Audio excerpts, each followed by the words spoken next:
Estamos viendo nuestra fe católica, la Iglesia católica. Es muy importante que uno lo vea. No puede dar la vida a uno por algo que no conozca, jamás. Yo quiero probar primero que Jesús es Dios, porque si yo no pruebo que Él es Dios, ¿cómo puedo probar que su iglesia es divina, por ejemplo? Si no es Dios quien la funda. Si la funda Dios, entonces digo la iglesia es divina, tiene una realidad que sobrepasa lo humano, por tanto, hay poderes especiales que administra el Papa como cabeza de la iglesia, ¿verdad? Gracias a esa realidad invisible, es la asistencia del Espíritu Santo, lo que le da al Papa la infalibilidad. Estamos viendo también que los milagros prueban que Jesús es Dios y estamos viendo los milagros en cuanto al modo rápido de producirse un efecto, porque hay muchos tipos de milagros. Hay milagros que cambian la naturaleza de las cosas que es imposible hacerlas. Que el agua se transforme en vino, eso es imposible porque es naturaleza distinta. Que se multiplique el pan milagrosamente, también eso es una creación de algo nuevo, es una cosa, un milagro fuera de lo común. Pero también hay milagros que podrían explicarse, podrían suceder naturalmente, pero que por el modo es imposible. ¿Qué sé yo? Alguien tiene una herida, ¿verdad? Y le dice al médico, bueno, acá 3 meses se te va a cerrar. Jesús toca la mano y se le cerró instantáneamente. Entonces, por el modo, porque es instantáneo, obvio que es milagroso, porque si no, por ejemplo, a Malco, Jesús, en el huerto de los olivos, le tocó la oreja y quedó sano. O sea, podría ver si le pegan la oreja ahí, tal vez si le cose se vuelve a restablecer, ¿verdad? Pero por el modo, la rapidez con que se produce, es imposible naturalmente. Todo efecto exige una causa capaz de producir algo. Y entonces, si yo veo un efecto divino, digo, la causa es divina. Si alguien resucita a un muerto, ¿voy a felicitar al muerto? También, de alguna manera, sí puedo felicitar al muerto, ¿verdad? Así que no sé qué mérito tendrá, ¿no? Porque voy a felicitar a quien lo resucitó. La causa es mejor que el efecto. Está comprendido todo lo que tiene el efecto de bueno y es la causa de él. Observemos también lo difícil que se hacía también la propagación del cristianismo al principio, y sin embargo se produce una expansión de la fe extraordinaria que llevaría siglos, y aquí hablamos de pocos años. En pocos años, cuando los apóstoles mueren, la fe está difundida por todo Asia, Europa, ¿verdad? África también. Entonces, el modo en que se propaga la fe, también eso es un milagro, es un efecto, ¿verdad?, de esta religión católica. Los cristianos tenían que luchar contra los ataques de los judíos, de los paganos, que los atacaban, del Imperio Romano, que no aceptaban que hablasen en contra de los ídolos y de los falsos dioses. También eran insuficientes los medios para que se propagase tan rápido, y sin embargo se propagó. No había internet, no había celular, no había periódicos, no había nada, la palabra nada más. No había, ni tenían las armas, ni riquezas, ni prestigio ante la sociedad. Eran tomados por locos y sin embargo se propaga misteriosamente, rapidísimamente y eficazmente.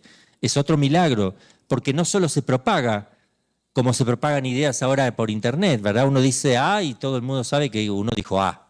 No, no es esa la propagación. Es una propagación efectiva hasta tal punto de dar la vida por Cristo. O sea, el que escucha se convence de tal manera que muere mártir en todas partes del mundo conocido, ¿no? de ese tiempo. Un éxito rápido, un éxito general. Todo el Imperio Romano se esparció por todo el Imperio Romano, se propagó en la India, en Persia, en África, en España, en Galia, Germania, Bretaña, etcétera, antes de la muerte del último apóstol San Juan. Después hay otros milagros que tiene la fe También hay un milagro moral, en el plano moral.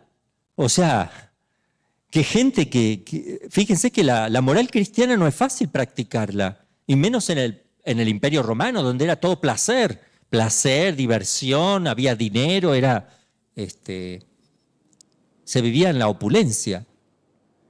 Vivir la virginidad, la castidad, la pobreza voluntaria, el sacrificio, la misericordia, el perdón, cuesta muchísimo y sin embargo, más rápidamente se propagaba y más se amaba eso. Eso también muestra una acción de la gracia allí para que eso se produzca. El obstáculo del judaísmo, del paganismo, que ponían permanentemente persecuciones y luchas, sin embargo, todo eso no era motivo para que la iglesia no se propagara. Al contrario, la sangre de los mártires era semilla de nuevos cristianos. Es fabuloso, es fabuloso. Cuanto más perseguidos está el catolicismo, más fruto da. Ahora, Europa está teniendo un problema muy serio con los musulmanes que están invadiendo Europa, ¿verdad? Y el mundo, de alguna manera, pero Europa y Francia de manera particular la están invadiendo. Se está resquebrajando la Europa cristiana, católica, ¿verdad? La cristiandad, de donde estaba la cristiandad, que era el ideal de todo cristiano. Allí se vivía plenamente la vida cristiana. Y la política, la parte civil, política, era un complemento perfecto de la parte espiritual. Era como cuerpo y alma que estaban juntas. Ahora, por un lado está el alma y por otro está el cuerpo. Y hay un serio problema de integridad corporal en una sociedad que necesita del alma. La unión del espíritu con el cuerpo, cosa que acá en México está muy separado y hay muy vigilado, que el alma ni se asome al cuerpo. Es una cosa horrible y espantosa, la separación alma y cuerpo. No se hace eso, eso es la muerte. ¿Cómo se define la muerte? Separación de alma y cuerpo. Si a una sociedad ustedes le quitan la fe, es un cuerpo sin vida. Y es lo que México está tratando de hacer. Desde la cristiada, nos han cambiado la historia, le han vendido un cuentito en el kinder, en la primaria, hay que repetir de memoria el versito. Sin embargo, en ninguna parte fuera de México se conoce la historia como México la está estudiando. Se la conoce de otra manera en todas partes, menos en México, y se conoce más la historia de México fuera de México que en México. Porque hay mentiras, ¿verdad? Han cambiado todo. Dicen que los cristeros, que eran un grupo de fanáticos, revolucionarios, fanáticos, así lo están canonizando a todos, los mártires. José Sánchez del Río, un fanático de qué? O sea, como la mentira tiene, si uno se pone a analizar, se da cuenta de la gran mentira que hay de fondo, ¿verdad? Y bueno, nosotros en Argentina estudiamos la historia de México perfectamente bien. Cuando llegamos acá no entendemos nada. Empezamos a ver un montón de monumentos a un monumento, wow, y uno se escandaliza. Y dice, ¿qué pasa acá? Y los mismos católicos hablando bien de este, cuando fueron enemigos acérrimos de Cristo, de la Virgen, del Papa, de la Iglesia y del alma de todo mexicano. Y le echamos incienso y le hablamos como nuestros héroes. Hay que tener mucho cuidado. Yo creo que tenemos que empezar con el revisionismo histórico mexicano. ¿Qué es eso? En todo lugar existe lo que llama el revisionismo histórico. ¿Qué es eso? Revisar. Ir a los documentos antiguos. Empezar a ver. Compruébemelo. Quiero ver el documento. Quiero ver la firma auténtica. Y así se hace una historia documentada, objetiva y veraz. Porque no parece una cosa menor. Cuando la historia es tergiversada, se tergiversa la fe de un pueblo, se destruye la fe de un pueblo, se destruye la esperanza de un pueblo. Y es lo que está pasando en México. No se va a levantar jamás porque es un cuerpo. Solamente eso, ya está como Lázaro, ya hiede. Lleva 4 días Lázaro. Solamente Jesús podía resucitar. Entonces a México lo puede resucitar solamente Jesús. Pero en la verdad, no en la mentira. Y lamentablemente a veces dentro del mundo eclesiástico no conocen conocen la historia de México verdadera y auténtica. Y entonces todo criterio que se haga, toda opinión que se emita, no puede ser que un Estado no considere la dignidad de un sacerdote para que pueda votar porque no podía votar un sacerdote, no podía opinar en política, ¿por qué no? Si es político, vive en la polis, vive en la ciudad. Entonces, ahí hay cosas extrañas. La marginación del ser humano porque tiene una creencia. Hay un montón de cosas que tenemos que estudiar, ¿verdad? Ahí estamos filmando. Mañana me anoto. Bien. Seguimos. No estoy haciendo política. Estoy diciendo que hay que estudiar la verdad objetiva. Eso estamos. Y si yo diera una opinión política, la puedo dar, por favor. Aunque esté prohibido por ley aquí, acá me tengo que cuidar, porque yo quiero estar bajo las leyes mexicanas, estén bien o estén mal, de alguna manera. Pero yo puedo opinar. O soy un palo. Entonces hacemos callar a todos los que puedan llegar a hacer el bien, les cerramos la boca. ¡Shh! ¡Shh! La ignorancia va caminando hacia donde a nosotros nos conviene. Esa es la idea, ¿no? La rapidez y generalidad del éxito de la fe. Fíjense, San Pedro funda rápidamente en Antioquía la iglesia, que es capital del Asia Menor. Y ahí va a celebrar misa. ¿Sabe dónde celebraba San Pedro? En una gruta que era propiedad de San Lucas. Ahí celebraba y fundó la comunidad de Antioquía. Importantísima. Donde ahí se empezaron a llamar cristianos a los que seguían a Jesús. Después se traslada a Roma y ahí queda la sede, digamos, porque ahí muere San Pedro. Y como él es la piedra, la iglesia se tiene que edificar sobre la piedra, que es el cimiento. Y de hecho sabemos que los restos de San Pedro están en Roma, ahí. Fueron descubiertos, fueron identificados exactamente donde está el altar de la Iglesia Vaticana, antigua, no la que se ve ahora, la anterior todavía. Justo debajo del altar estaban los huesos de San Pedro, reconocidos.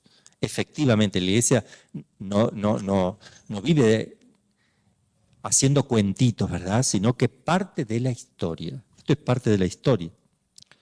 San Pablo, y también San Pablo va a evangelizar Asia Menor, Macedonia, Grecia, Italia.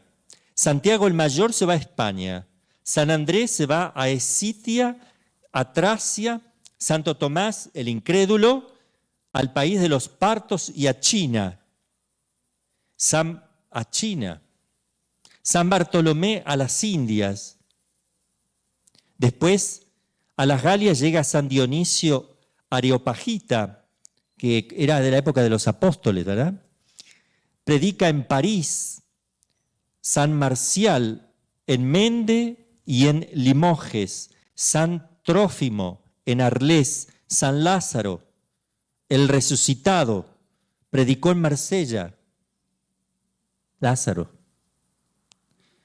En Oriente, también San Pablo, 24 años después de la muerte de Jesús, pudo escribir a los romanos: vuestra fe es anunciada al mundo entero, a todo el imperio romano. San Justino, que era discípulo de los discípulos de Jesús, menos de 100 años de la muerte de Jesús, va a escribir a un judío llamado Trifón, en un libro llamado Diálogos con el judío Trifón, tratando de explicar, ¿verdad?, que Cristo era el Mesías. Va a escribir esto: no hay nación civilizada o bárbara en la que no se haya ofrecido en nombre de Jesús crucificado oraciones al Padre y Creador de todas las cosas. Todos los pueblos y naciones conocidas en el momento. Fue una expansión increíble, lo que significó, ¿verdad? Y lo que muestra también una gracia especial en nuestra fe católica. También Tertuliano escribe: somos de ayer y ya lo llenamos todo. vuestras ciudades, vuestras islas, vuestros castillos, vuestras aldeas, vuestros campos, vuestras tribus, vuestras decurias, el palacio, el senado, el foro. Solo os dejamos vuestros templos. Si nos separáramos de vosotros, os asustaríais de vuestra soledad. Todo lo ha impregnado el cristianismo. Bien, la Iglesia se establece por los milagros, por la ayuda de los milagros también. Siempre, yo acá quiero decir algo, siempre está vivo. Jesús está vivo.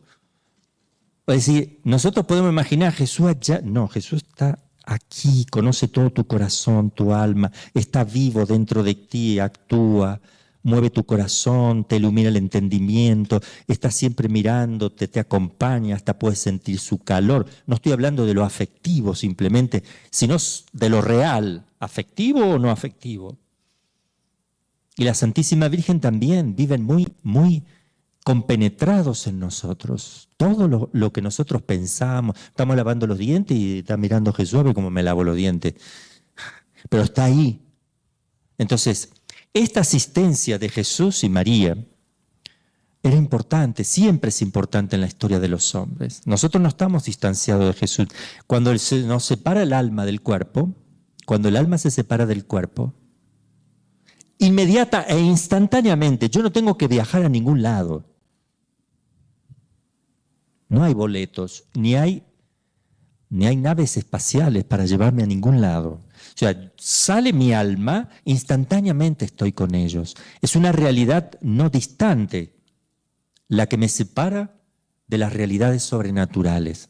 Es una realidad distinta, que está por encima de lo natural, pero no es distante. Hasta tal punto yo puedo estar en mi corazón con el ángel de la guarda, con San José, la Virgen, Jesús, todos los ángeles, o sea, esa relación con el mundo sobrenatural es íntima, viva, permanente. Lo que pasa es que no todos se dan cuenta. Y cuando uno no se da cuenta, se derrumba, se hunde, se cae en el abismo. Porque nosotros no estamos para estar solos. El hombre no está creado para estar solo. Dios que te creó sin ti no te puede salvar sin ti. Nosotros tenemos que colaborar en la obra salvadora de Jesús.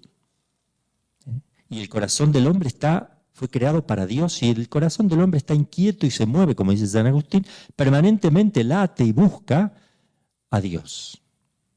Cuando uno le saca a Dios a un ser humano, lo destruye. Así han intentado destruir la humanidad muchas veces.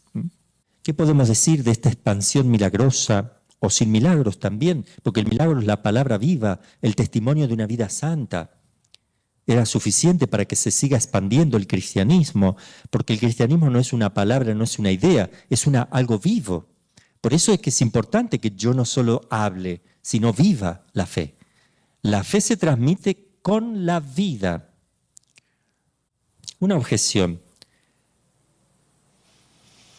Los maometanos, los protestantes también se han propagado rápidamente y sin embargo estas religiones no son divinas. Por tanto, esa no es un argumento, esa es una objeción. ¿Qué responderíamos nosotros? Porque es verdad. Recién dije que los musulmanes se están propagando por todas partes, muy rápido. Ahora, ¿qué se puede responder? Respuesta. Esta comparación no es posible. Todo favorece a estas falsas religiones. Fíjense cómo les favorece. Mientras que todo era contrario a la religión cristiana, por ejemplo, los judíos lo atacaban, los paganos lo atacaban, se reían y se burlaban, hablaban de la resurrección y eso era impensable. Los tenían de locos los primeros cristianos, ¿verdad? La religión cristiana auténtica. Decían que éramos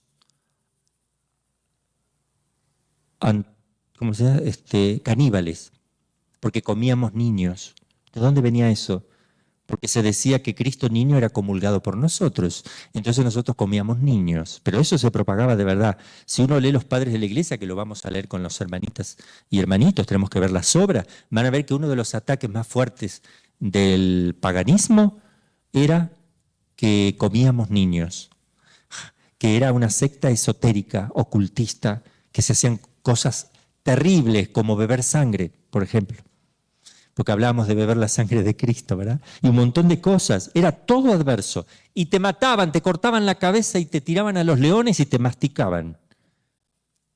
Y no te dejaban vivir en paz porque te rastreaban por todos lados. Bueno, eso es tener todo en contra. Ahora, ¿qué pasa con los maometanos y protestantes? El maometanismo, fundado por Mahoma en el siglo VII, no tiene nada que ver con Cristo, ¿verdad? 7 siglos después de Cristo.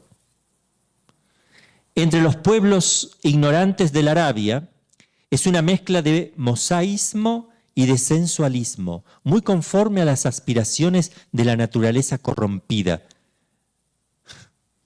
El harén que tenían los musulmanes, siempre ellos tienen, ustedes saben que pueden tener muchas mujeres, comen, no existe la gula entre ellos, ¿verdad? Una religión muy cómoda, un solo dogma, lo resume todo. ¿Cuál? Dios es Dios y Mahoma es su profeta. Su moral es muy fácil de practicar y todos quieren practicarla porque es fácil eso. No es tomar la cruz y seguir a Cristo. No, acá es algunas purificaciones, algunas prácticas exteriores y con esto plena libertad a todos los malos instintos de la carne mediante la poligamia y el divorcio. Es un poco comamos y bebamos, mañana moriremos, ¿verdad? Entonces no tiene nada que ver. ¿Qué vivo? Si yo predico, te vas a ir al cielo, si, qué sé yo, hoy día, si acumulas riquezas, si te drogas, si tomas cerveza, si estás en México, si tomas cerveza, si comes todos los días taco, por lo menos 2 kilos de tacos, y van a ver, claro, todos quieren ser de esa religión y se va a propagar rápido. Pero si te dicen, si quieres seguir a Cristo, te van a cortar la cabeza, te viene uno enseguida, te aplasta la cabeza, te corta la cabeza, te persigue, no te dan trabajo, te expulsan. Eso es una cosa distinta. El medio de propaganda empleado por Mahoma y sus partidarios es la fuerza de las armas. Cree o muere, tal es su divisa. El instrumento de conversión es la cimitarra. ¿Qué es la cimitarra? La espada esa que tiene forma de luna, ¿verdad? De media luna. Así, el mahometanismo se propaga suprimiendo todo misterio. Entre ellos no están los misterios. La gracia, la encarnación del verbo, la inhabitación trinitaria. Claro que es fácil, todo eso no está, no existe.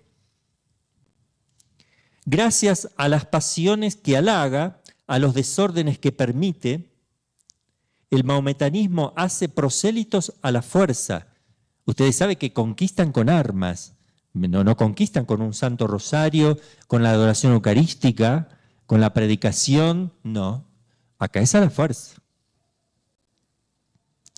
Pascal tenía razón cuando afirmaba, Mahoma se estableció matando, Jesucristo dejando que mataran a los suyos. Jesucristo y Mahoma tomaron caminos y medios tan opuestos que, supuesto el triunfo de la doctrina de Mahoma, Jesús debía fracasar. Según Mahoma, Jesús debía fracasar porque no tomó ningún arma, todo lo contrario de él. Y el cristianismo, parecer, si no hubiera sido sostenido por una fuerza divina, no hay pues comparación posible entre la propagación del islamismo y de la religión cristiana. En cambio, también con los protestantes, entre algunas naciones católicas es obra de las pasiones humanas. Fue presentado al principio no como una religión nueva, sino como una reforma y un retorno al cristianismo primitivo. Los protestantes se llamaban reformadores. Suprimen las leyes molestas. Por ejemplo, la confesión es sufrir. ¿Quién no se quiere confesar? ¿Cuántos católicos? Yo me confieso con Dios, más fácil. ¿Verdad? Los ayunos no sirven. ¿Por qué? Solo la fe. Fe sola. ¿Para qué ayuno, penitencia? No, sacan todo eso. Tú simplemente crees y ya está. Haz lo que quieras. Y da finalmente, completa libertad para creer y obrar a gusto. Acá hay una narración que la voy a leer, porque me interesa, creo que es importante que leamos un poco este autor que tiene ocurrencias y anécdotas muy lindas. Entonces, también vamos a leer esto. Narración. Llega San Pedro a Roma, bajo el reinado de Claudio en el año 42 de nuestra era. Un viajero cubierto de polvo y abrumado por el cansancio de un largo camino. Llegaba a la entrada de Roma, cerca de la puerta naval. Un filósofo romano amante de novedades, impresionado al observar el traje del extranjero y la expresión grave e inteligente de su rostro, le habló. No hablen ustedes, si no yo no puedo hablar. Entablándose el diálogo siguiente. Filósofo. Extranjero, ¿de dónde vienes? ¿Cuál es tu país? Claro, le llamó la atención al pobre Pedro, todo ahí lleno de polvo, nada, imagínense, pobre hombre. Extranjero, ¿de dónde vienes? ¿Cuál es tu país? Pedro. Vengo de Oriente, pertenezco a una raza que vosotros odiáis, a la que habéis expulsado de Roma. Es un pagano, ¿no? Mis compatriotas se encuentran relegados al otro lado del Tíber. Soy judío de nación, nacido en Betsaida, de Galilea. El filósofo. ¿Qué es lo que te trae a Roma? Pedro. Vengo a destruir el culto de los dioses que vosotros adoráis y a daros a conocer el único verdadero Dios que no conocéis. Vengo a establecer una religión nueva, la única buena, la única divina. El filósofo. Fe que esto es algo nuevo. Hacer conocer un nuevo Dios, establecer una religión nueva. La empresa es grande, pero ¿cuál es el Dios desconocido del que habláis? Pedro. Es Dios el que ha creado el cielo y la tierra. Es un solo Dios en tres personas, Padre, Hijo, Espíritu Santo. Dios Padre ha enviado al mundo a su Hijo único, Jesucristo, que se hizo hombre sin dejar de ser Dios. Como hombre fue al principio carpintero en una pequeña aldea, Nazaret. Vivió pobre, murió en una cruz en Jerusalén para expiar los pecados del mundo, pero resucitó al tercer día. Como Dios, tiene todo poder en el cielo y en la tierra, y me envía para deciros que todos los dioses del imperio no son sino falsas deidades traídas por el demonio. Él es el único verdadero Dios a quien se debe adorar en todo el mundo. Fíjense qué cosa extraña viene a traer este extranjero. Todo se opone al paganismo, ¿verdad? El filósofo. Por Júpiter, tú deliras. Tú querrías derribar los altares de nuestros dioses que han dado a los romanos el imperio del mundo para hacer adorar en su lugar a un Dios crucificado.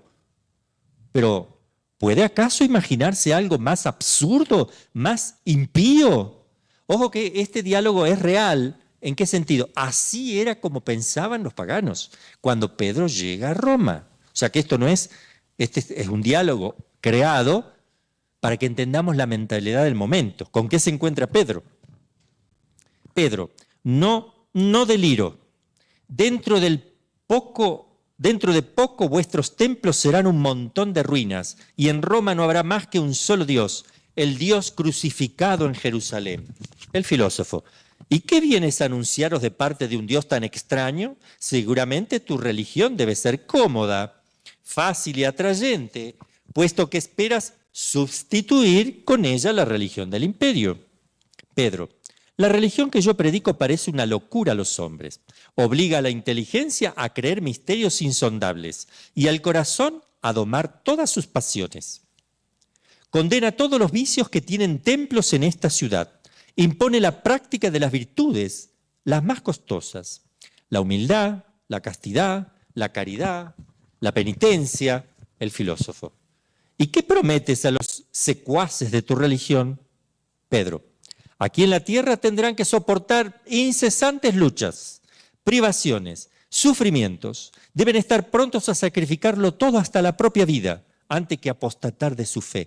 Pero en el cielo, después de su muerte, yo les prometo un trono de gloria más hermoso que todos los tronos del mundo.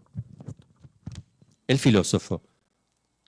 Si los romanos renuncian a las delicias de la vida para abrazar tu religión tan austera, si cambian los bienes presentes por los tronos que les prometes sobre las nubes, yo te miraré como a un Dios. Pedro, yo no soy nada por mí mismo, pero aquel que me envía es todopoderoso. Vengo en su nombre a enseñar a todas las naciones y a establecer su religión en todo el mundo. El filósofo. Dioses inmortales, porque para ellos eran todos mortales, ¿verdad? Dioses inmortales, esa idea de la inmortalidad, ojo que no es tan fácil. Jamás hombre alguno soñó con semejante proyecto. Establecer una religión de tal naturaleza en Roma, en el centro de la civilización y de las luces. Querer hacer adorar a un Galileo crucificado es locura.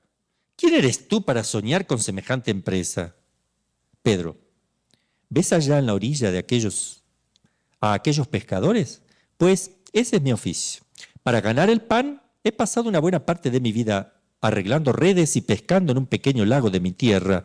El filósofo, ¿con qué medios cuentas para imponer al mundo tus ideas? ¿Tienes por ventura soldados más numerosos y más valientes que los del César? Pedro, nosotros somos 12, esparcidos por todo el pueblo. Y mi Dios me prohíbe emplear la violencia. Él nos ha enviado como ovejas en medio de lobos. No tengo más armas que esta cruz de madera. El filósofo, ¿posees al menos inmensos tesoros para ganar discípulos? Pedro, no tengo ni oro ni plata. En el mundo no poseo más que este vestido que me cubre. El filósofo, en ese caso confiarás en tu elocuencia. ¿Cuánto tiempo has estudiado con los retóricos de Atenas o de Alejandría el arte de persuadir a los hombres? Pedro, ignoro los artificios del lenguaje. No he frecuentado más escuela que la del carpintero, mi maestro, y no sé nada fuera de santa religión que él me ha enseñado. El filósofo, pero ¿esperas tú entonces que los emperadores, los magistrados, los gobernadores de provincia, los ricos y los sabios favorezcan tu empresa? Pedro, no. Toda mi esperanza está en Dios. ¿Cómo podría yo contar con los ricos, los sabios, los césares? Yo mando a los ricos que desprecien sus riquezas, a los sabios que se sometan su razón al yugo de la fe, a César que renuncia a la dignidad de gran pontífice y acate las órdenes de aquel que me envía. Ven, todo lo contrario de la mentalidad pagana, todo al revés, para que vean cómo la prosperidad de una religión así solamente puede ser por un milagro, ¿verdad? El filósofo, en tales condiciones fácil cosa es prever que todo estará contra ti. ¿Qué intentas hacer cuando tal cosa suceda? Pedro, morir en una cruz. Mi divino maestro me lo ha profetizado. Jaja, estoy contento, moriré. Filósofo, verdaderamente esto es lo más inverosímil de todo cuanto acaba de decirme. Extranjero, tu empresa es una locura. Adiós. El romano se va, mientras hablando consigo mismo dice, pobre loco. Es una lástima que este judío haya perdido la cabeza. Parece una persona respetable, sin embargo. Pedro besa su cruz de madera y penetra en Roma. Allí, a pesar de los sacerdotes, a pesar de los filósofos, a pesar de los césares, funda la religión de Jesucristo. Hace adorar, por esos orgullosos romanos, adorar a un judío crucificado. Persuade a los voluptuosos a que practiquen la penitencia y puebla de vírgenes aquella ciudad pecadora. El ignorante pescador prueba su doctrina tan cumplidamente que los que lo abrazan derraman con gusto su sangre en defensa de la misma. Algunos años más tarde el apóstol extiende sus brazos en la cruz que ha predicado. Su muerte fija para siempre en Roma la sede de su imperio. Después de su martirio, la cátedra desde la cual ha enseñado nunca queda vacía. Durante 300 años la espada de los césares hiere a todos los que la ocupan, pero su 32º sucesor bautiza al César y enarbola la cruz, Constantino. Sobre el Capitolio, en adelante, la cruz de madera llevada a Roma por Pedro dominará sobre el mundo. State crux dum volvitur orbis. Traduzcan. Otra narración. Qué lindo, ¿no? Porque con esto nos instruye... Sí, Alejandro. ¿Eh? ¿Y qué quiere decir? A ver, espera. Dice que es un logo que tienen los cartujos. ¿Fuiste a la cartuja? No, pero tengo un logo. Tienes un logo. Logo es verbo. Tienes un verbo, un pensamiento, una idea. A ver qué quiere decir esa frase. Mientras la cruz permanece, el orbe gira. ¡Wow! El orbe gira pero la cruz está fija, estable, como es estable la fe, ¿verdad? Bien. Y, a ver, vuélvanla a decir. La cruz permanece mientras el orbe gira. Fíjense que Chesterton tiene un libro que se llama La esfera y la cruz. La esfera es el mundo, la cruz es lo estable, lo que permanece. Chesterton, un inglés muy bueno, se los aconsejo si quieren leer. ¿Está ahí Lulú Morales? No vino. Ya la vamos a agarrar, esa mujer. Bien, narración. El carpintero de Nevers. Monseñor, ¿leo o no leo? Bueno, Monseñor Gaume arguye en esta forma a un libre pensador. Es un argumento de un obispo a un libre pensador. Puesto que pretendéis que la conversión del mundo por un judío crucificado es una cosa muy natural y muy lógica, ¿por qué después de tantos siglos nadie ha repetido jamás el experimento? Ensayadlo vos mismo, os lo ruego. Nunca empresa alguna fue más digna de un gran corazón. Vuestra filantropía, vuestra compasión por el género humano, doblegado bajo el yugo de la superstición, os prohíben rehusar el experimento propuesto. Conocéis los elementos del problema y lo tenéis al alcance de la mano. Un día bajáis a la orilla del Loira, llamáis a 12 marineros y les decís: amigos míos, dejen vuestras barcas y vuestras redes, seguidme.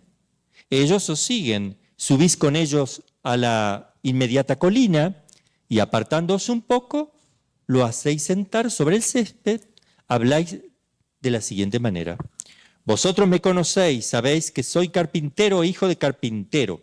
Hace 30 años que trabajo en el taller de mi papá. Pues bien, estáis en un error. No soy lo que vosotros pensáis. Aquí, a donde me veis, yo soy Dios. Yo soy quien ha creado el cielo y la tierra. Parece el discurso de un loco. Pero miren las cosas que hace Dios. Lo más grande se une a lo más chiquitito. Un carpintero ahí que lo más grandioso está junto. Hombre y Dios, que está hablando aquí, ¿no?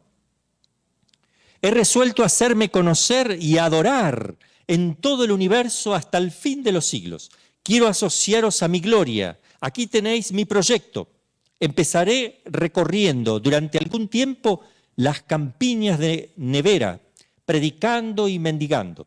Se me acusa de diferentes crímenes y yo me ingenio de tal modo que me hago condenar a muerte y conducir al cadalso. Ese es mi triunfo. Algunos días después de mi muerte, vosotros recorréis las calles de Nevers. Detendréis a los que pasan y le diréis: oíd la gran novedad. Aquel carpintero que vosotros conocíais, que ha sido condenado a muerte por el tribunal y guillotinado en estos últimos días, por la guillotina por esos tiempos, es el Hijo de Dios. Él nos ha encargado de decirlo y de ordenaros que le adoréis con nosotros. De lo contrario, iréis al infierno.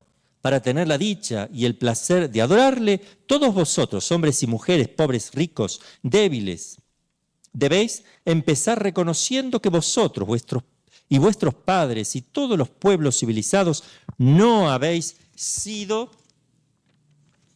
hasta aquí más que unos idiotas y que habéis engañado al adorador groseramente, al Dios de los cristianos. Después debéis arrodillaros a nuestros pies, decirnos todos vuestros pecados, aún los más secretos, y hacer todas las penitencias que nos parezca bien imponeros.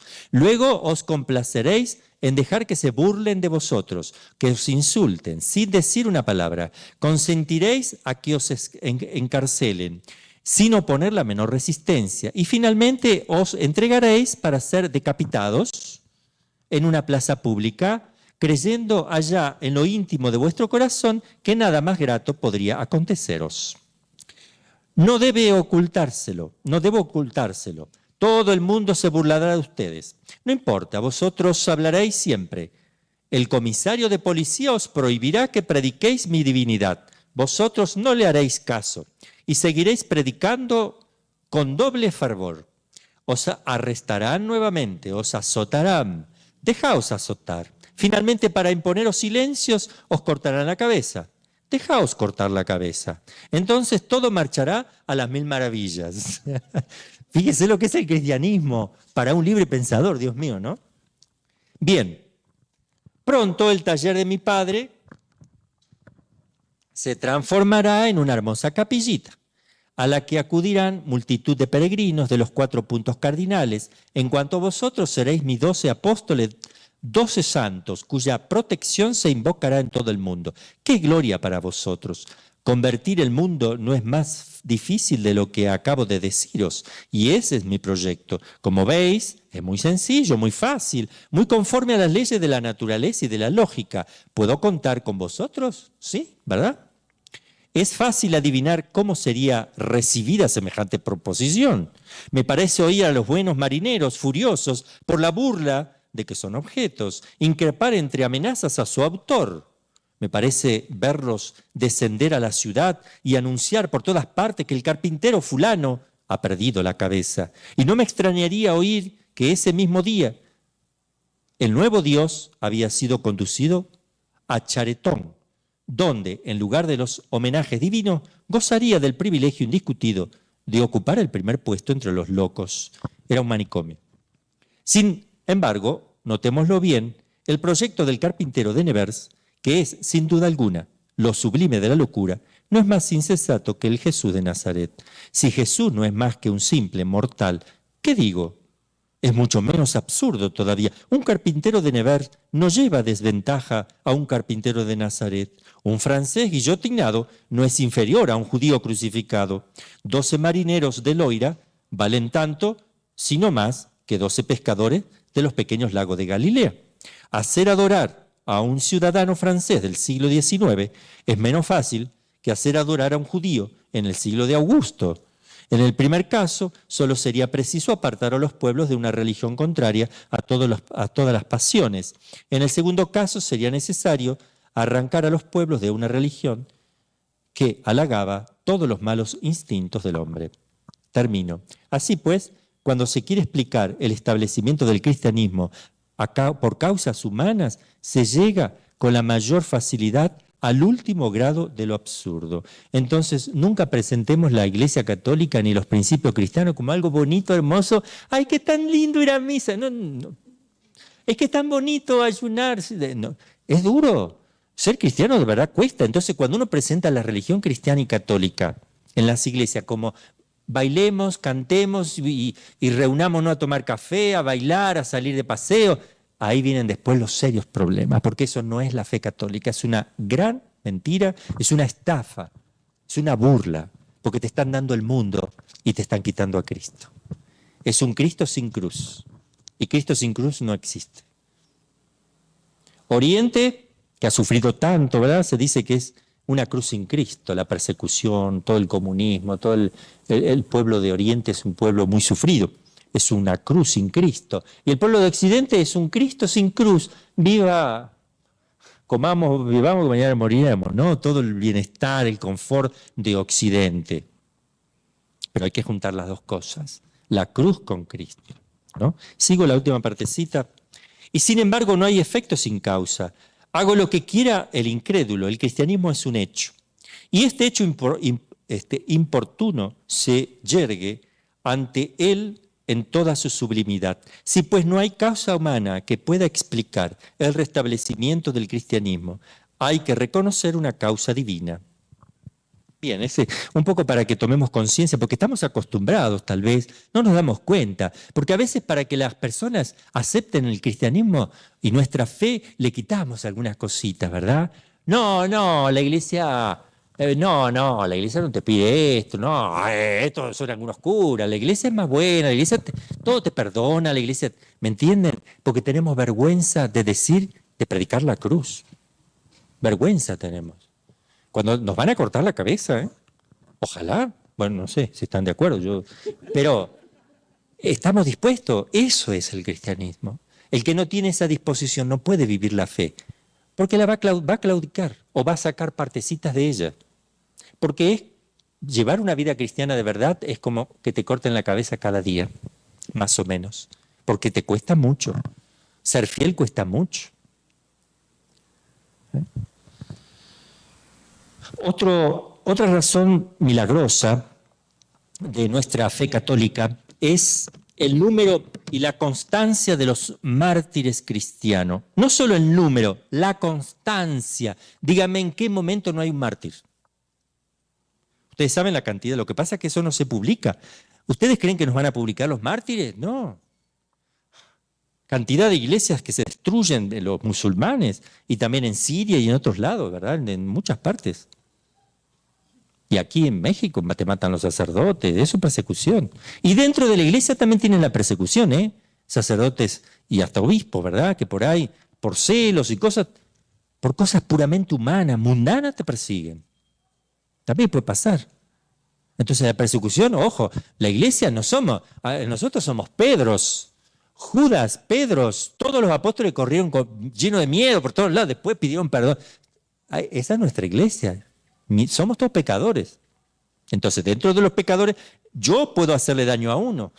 Pero cuando me lo dice, yo lo puedo reconocer, pedirle perdón y adelante. Y de eso encontramos muchos. Pero hay que estar dispuesto, digamos, a perdonar, a hacer.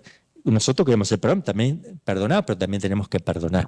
Entonces, aquí queremos ver que siempre y en todo momento hubo mártires. Y eso prueba la divinidad de la fe católica, gente capaz de dar la vida en todo momento de la historia y en gran cantidad y en distintas circunstancias y en distintos pueblos. Mártires significa testigos, aquellos que dan testimonio hasta la sangre. En todos los tribunales del mundo, los hechos no pueden ser probados más que por el testimonio inmediato o mediato de personas fidedignas. Varios testigos dignos de la fe basta para establecer la certeza de un hecho. Bien, uno se queda con los mártires de los primeros cristianos, pero también fueron desollados vivos, mucha gente es desollada, quemada viva. Los musulmanes, el ISIS ha tomado prisionero, eran cristianos, por ser cristianos, católicos. Lo meten en jaula, los sumergen despacito en el agua, ¿verdad? O le prenden fuego dentro de esas jaulas. Eso por todas partes sale publicado. Ahora, los primeros cristianos también. ¿Eras cristiano? ¿Eres cristiano? Reniega de Cristo. Si reniega de Cristo no pasa nada, pero mira este león que abre la boca así, les cae la baba, está desesperado. Ahí lo tienes, te empujo, te tiro ahí en la fosa. ¿Qué dices? Viva Cristo Rey, diría un mexicano. ¡Bum! Ahí a los leones, que te mastiquen. Bueno, alta la gracia, ¿verdad? Para poder hacer eso. Pero ojo con nuestro cristianismo, No sea cosa que sea una falsedad o que tengamos un documento falso, ¿verdad? Al ingreso. Solo va al cielo el que ama. Y amar es dar la vida por aquel que se ama. Dar la vida no significa necesariamente que me vayan a matar. Pero la disposición la tengo que tener. Tengo que tener la disposición del martirio. Porque entonces si yo tengo esa disposición, me voy a levantar a las 5 de la mañana a lavar los platos de la noche anterior. Si no, no lo hago. O ir a trabajar. O tener paciencia con la esposa, amarla a pesar de todo. O con el esposo, amarlo. No decir, oh, es que ya no la amo, ya se me enfrió el amor. Eso no es amor, o sea, ¿qué es eso? ¿No? Entonces, El amor exige entrega, sacrificio, hay que edificar todos los días. Todos los días le tengo que amar a Jesús. Un día que no le amo es peligroso. Un día que yo no le diga y no muestre a Jesús que le amo es peligroso. Porque así pasa con los matrimonios. Un día no se dijeron te amo. Después 2 días. Y después no solo no se dicen que se aman, sino que se empiezan a decir cosas un poquito más que molesta al otro. Pero todo empezó porque un día tú dejaste de decir que le amabas de verdad y dejaste de hacer algo para demostrarle que sí le amas. Ese día se echó a perder todo. Con la vida cristiana nuestra pasa lo mismo. Por eso el examen de conciencia que debemos hacer cotidianamente, todos los días, es para que no suceda esa catástrofe que vimos con nuestros ojos de la ruina de los matrimonios, porque con Cristo formamos un matrimonio. Y si quieren, con la Santísima Virgen. Dios se desposa con las almas, ¿no? Pero eso es real. Es más real que tu desposorio con tu marido. Y produce más fruto que la unión de amor entre tú y tu marido, o tu marido, el marido y tu esposa. El fruto entre Dios y el alma es más fecundo en hijos. Entonces, eso también hay que ver. ¿Cómo tengo que examinar la conciencia para que no se enfríe el amor y esté yo dispuesto a dar la vida por Cristo todos los días? El examen de conciencia cotidiano no es lo mismo que el examen de conciencia que nosotros hacemos antes de confesarnos. Cuando uno se va a confesar, analiza en su mente los actos. Malas intenciones, malos deseos, también los actos, porque esas malas intenciones son actos. En cambio, cuando uno hace el examen de todos los días, no mira los actos, mira los movimientos interiores que no llegaron a ser un acto.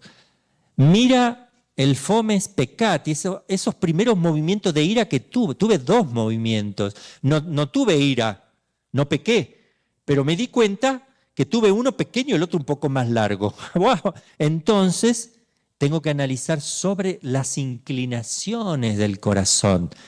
Porque si yo me pongo a analizar en el examen los actos, nunca los voy a combatir. En cambio, cuando analizo los movimientos, entonces busco la causa de esos movimientos. ¿Por qué me sale esto? ¿Por qué yo reacciono cuál es la causa? Y cuando descubro que es la soberbia, el amor propio, o la lujuria, o la avaricia, porque es un pecado capital el que está ahí escondidito, a ese le declaro la guerra. Y entonces me mantengo de esa manera, cuidando los movimientos del corazón. Es lo que se llama el discernimiento de espíritu. Ver todo ese movimiento interior. Eso lo debo hacer todos los días. ¿No es cierto, hermanitas y hermanitos? Ustedes hacen eso, ¿no? Ah, sí. Sí. Ok. Los otros tal vez los laicos no conocían bien, ¿no? Pero los que fueron al retiro ignaciano tal vez yo lo pude haber dicho en algún momento. Bien. Constancia de los mártires. No se puede, le voy a leer una parte que está muy linda aquí, no se puede atribuir la constancia de los mártires al amor, a la gloria. O sea, no es así. El mártir cristiano católico no muere para que todos lo aplaudan, ¿verdad? Los cristianos sabían que su nombre era objeto de execración para la sociedad pagana y que al aceptar el martirio se llenaban de infamia. Muchos mártires sacrificados en montón estaban perfectamente seguros de que su nombre y su tumba permanecerían ignorados de los hombres y solo serían conocidos por Dios. Menos aún es posible atribuir la constancia de los mártires al fanatismo. El fanatismo es fruto de la ignorancia y del error. El valor es hijo de la luz y de la verdad. El fanático muere por una creencia que no ha reflexionado bastante o por opiniones personales desprovistas de prueba. El mártir, al contrario, da su vida para atestiguar hechos ciertos o en favor de creencias de las cuales posee pruebas decisivas. Si ustedes no tienen prueba de la fe, es imposible que den la vida por Cristo. Voy a leer algo aquí Para el fanático, el suplicio no es más que una desgracia inevitable, un ímpetu de desesperación, el incidente de una lucha. El mártir, al contrario, abraza el suplicio por elección espontánea y meditada. En el fanatismo, el valor tiene su origen en la exaltación y en la vanidad. Es un leopardo que, al caer, quiere gozar al placer de desgarrar las carnes del que le abate. El mártir católico lleva el perdón en su corazón, la ternura en su mirada, la bendición en sus labios. Su valor nace de su encendido amor a Dios, a Jesucristo, a la Santísima Virgen, a su Iglesia. Finalmente, el fanatismo no es más que una debilidad temporal y local. Nunca ha contado más que un escaso número de víctimas, mientras que la Iglesia Católica ha perdurado en 20 siglos cerca de más de 30 millones de mártires.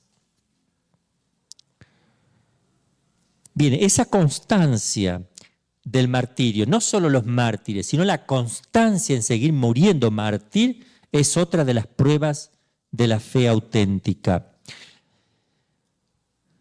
Por la declaración de los mártires mismos, los cuales se mostraron constantes en afirmar que sin el auxilio de Dios no podrían sobrellevar las torturas.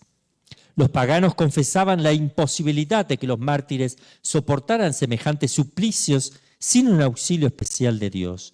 Por eso frecuentemente exclamaban: ¡qué grande es el Dios de los cristianos!, puesto que da tal fuerza a sus adoradores.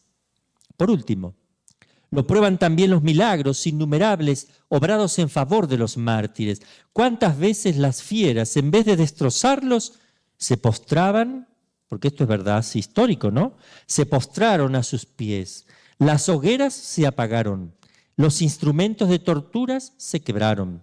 En muchos casos caminaban sobre carbones encendidos como sobre rosas.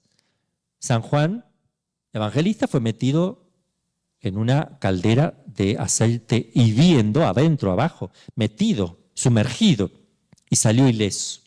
Por el influjo de su sola presencia, los templos paganos se derrumbaron, los ídolos se rompieron, los mismos tiranos quedaron ora ciegos, ora paralíticos, ora muertos, a la vista de un pueblo entero que atribuía estos hechos prodigiosos a la magia o que se convertirían al cristianismo.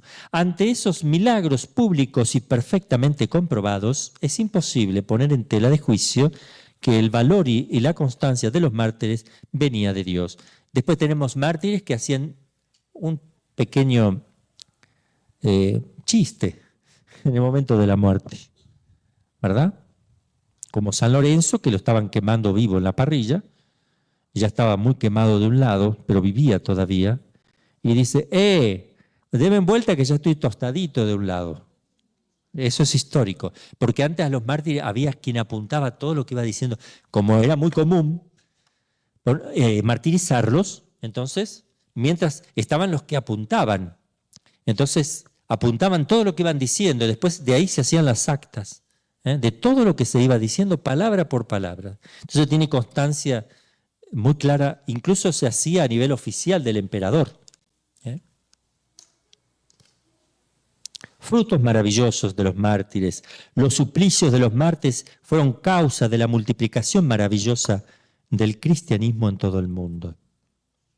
Un mártir nos llena de alegría, porque es un testimonio de fe hermoso. Conclusión: el valor milagroso de los mártires es evidentemente una prueba irrefutable de la verdad del cristianismo y de su origen divino. Dios no puede servirse del milagro para animar a un fiel a perseverar en una religión falsa. Miren, el martirio es una gracia, ¿verdad? Porque uno puede decir: yo daría la vida por Jesús, quiero morir mártir. A ver, ven acá, ¿quieres morir mártir? Uno enciende una vela y se la pone abajo así. A ver cuánto aguanta. ¡Ay! Saca la mano. No aguanto. Bueno, tranquilo, Pedro. que darás la vida por Cristo, tranquilo, eso es soberbia. Uno dice, yo quiero dar la vida por Cristo y espero en su gracia, no es mi fuerza, yo soy incapaz, soy una basura, pero Jesús es capaz de hacer algo grande en ese momento y lo va a hacer y yo estoy dispuesto. También está el otro que dice, a mí no me hace nada, pone, se lo aguanta ahí. Eso es soberbia, amor propio, es orgullo, es mal entender el martirio. El martirio es un don, no viene del hombre, no viene de nosotros, viene de Dios. Es una corona, es el coronamiento de algo, es el bautismo de sangre. Entonces no es algo que viene del hombre hacia Dios, por eso no hay que pensarlo así. Uno solo dice, Señor, estoy dispuesto a lo que tú quieras. Y ya. Lo demás viene solo. Acá tenemos la nieta de un mártir, hablando de mártires. Pero lástima que los mártires no contagian la descendencia. No es un contagio, ¿no? Le ponemos una vela abajo de... Sí, vamos a probar. Bien. Objeciones. Vamos a algunas objeciones. Se objeta a veces contra esta prueba de la diversidad de la religión cristiana que todas las religiones tienen mártires. Los pretendidos mártires, por ejemplo, del maometanismo, de los musulmanes, del budismo, del protestantismo, no se asemejan en nada a los mártires cristianos. ¿Por qué? Primero, su número es muy reducido. Muy reducido. Sale por ahí algún loco, ¿verdad?, que muere mártir, pero es muy reducido. Segundo, la mayoría de ellos no murió libremente por sostener su religión, a causa de la fe, no. En la generalidad de los casos, estos pretendidos mártires fueron condenados a muerte no por su fe, sino por crímenes castigados por la ley, revueltas, robos, incendios. Cuarto, tales mártires no murieron por atestiguar hechos fáciles de conocer, sino solamente por mantener opiniones y doctrinas cuya prueba no podían dar. Los mártires cristianos, ¿cuáles son las características que distinguen a los mártires cristianos de los budistas, maometanos, protestantes, en general, ¿no? ¿Cuáles son? Son la muerte libremente aceptada por la fe. Libremente, no que te van a castigar, no te queda otra, como pasa con los otros pueblos. Lo mataron y no le quedaba otra. Esto no, esto dicen claramente.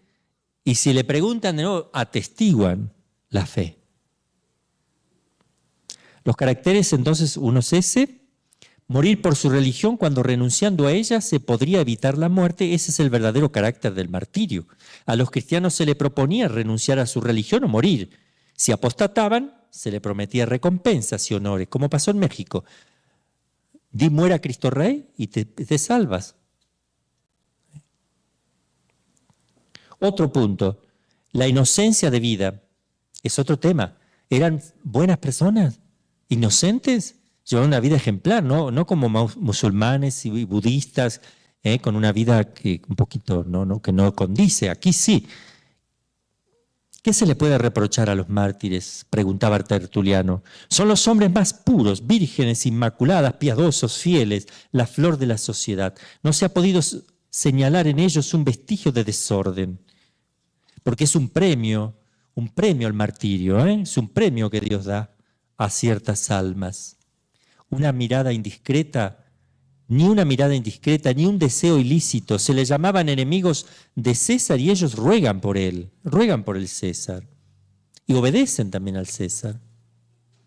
Se les acusaba de enemigos de la patria y ellos con mayor abnegación y ardimiento que los demás derraman por ella su sangre en los campos de batallas. Se les proclama enemigos de las leyes y nosotros desafiamos a que se halle un solo cristiano que no las cumpla, cuando son compatibles con la fe, claro, ¿no?, y la conciencia.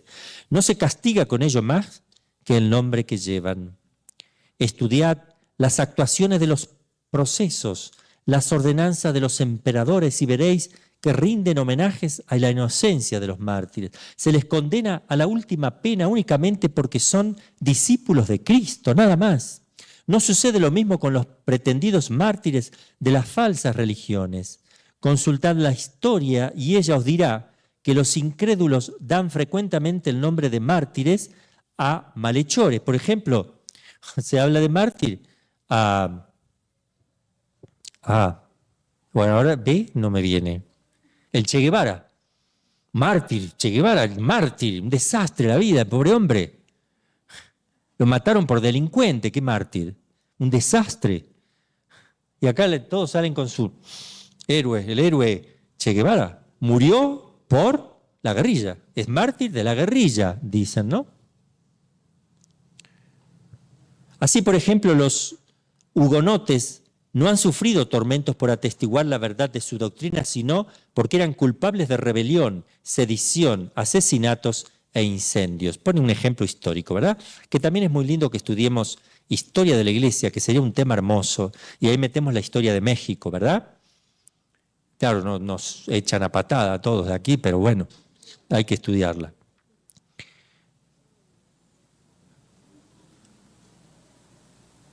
Otro tema también, otra característica de los mártires católicos, la convicción ilustrada. Tal es el tercer carácter que distingue a nuestros mártires. No mueren por opiniones personales que no son capaces de probar. Tal es el fanatismo de los musulmanes, de los protestantes, de los budistas en la India. ¿Qué habían visto los protestantes? Si nacen en el siglo XVI, ¿qué vieron? ¿A Cristo resucitado? ¿Qué vieron? Ellos se abandonan la fe que tenían y se hacen otra, ¿no? Habían visto a Lutero, a Calvino, a sus discípulos rebeldes contra la Iglesia, luchando y peleando contra la Iglesia y blasfemando contra la Iglesia. Lutero era un católico, Lutero era un agustiniano, era un monje religioso, ¿verdad? Sacerdote, que llevaba una vida atormentada. Estaba saliendo con una monja a escondidas, ¿verdad? Tenía una doble vida. Y como no podía superar, era muy escrupuloso, no podía superar el estado de vida que estaba llevando desastrosa, dijo, solo basta la fe para salvarse y listo, las obras no importan. Claro, porque él no lo podía hacer. Y ahí empezó a sacar todo lo que era difícil, lo sacó. La confesión, la Eucaristía, el sacerdocio, todo, o sea, no quedó nada. A ver qué pasa con esos niños, ¿por qué uno me ve ahí que...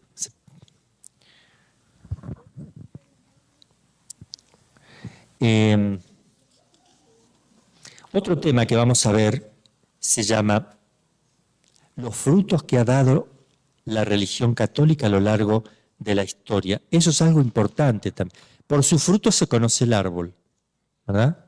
Si yo veo frutos buenos, no puedo pensar que el árbol sea malo, ¿verdad? Pero esos frutos tienen que ser objetivamente buenos.